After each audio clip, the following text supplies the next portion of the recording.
Ang amon bala nga sudan kahapon, day 10, radish bala nga damo-damo sang baringon. Tapos gimpusan sang mga 5 kabilog nga katumbal nga green pa, kahang nang gyapon pa gabiti sa baba mo.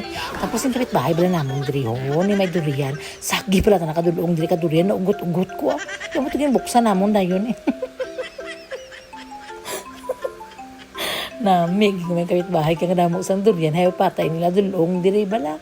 Manawag pa na sila nga day, ari ng durian. Sana all.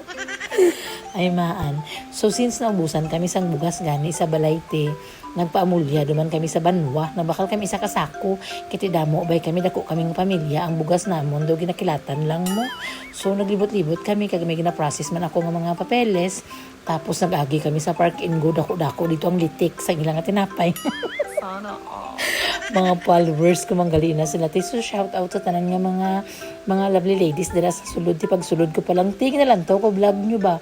Tapos si tita diri sa kilid nagsiling man siya nga follower ko man daw siya. So nagpuro pa picture man kami era si tita Ang pa-picture kami da nga tanan nga nagruha gini ho sila huwag mo pa-picture sila kay Ashrid. So hindi na kamo mangita kung din si ate kinalinga na siya sakay-sakay sa Ferrari. Tapos nag-agi naman kami di sa amon nga follower, mangyapon nga namit ang ilang nga sabaw. Dili na kami pirmi nagabakal sang sabaw.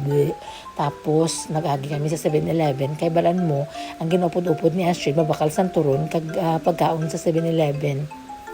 So sige na lang pasugta nato na siya kay amo nang iyang kalipay. Wala na iyang nagakapoy masakay sa Ferrari namon kag dira gina siya mapundo. Balaan nyo, feel niya gina nagapulo panguyat bala para safety ko no. Amo na diri amon nga seatbelt kumbaga no. May nakabuhi nga doggy ti tagin dulong diri sa balayn. So gin-post naman sa Facebook ag kaluyan man nakita man naman ang owner. Dito lang sa ulunan nakita nila sa group chat diri sa amon nga sitio. So at least na-claim na siya. So pagkahapon naman ti nagpuro pagwapa naman kami sa balay kay nang nami gid bala mag-home service kay ti damo kami. Ay tinagaidas-idas kami diri baw nakapuli man si tita sang gabi pay.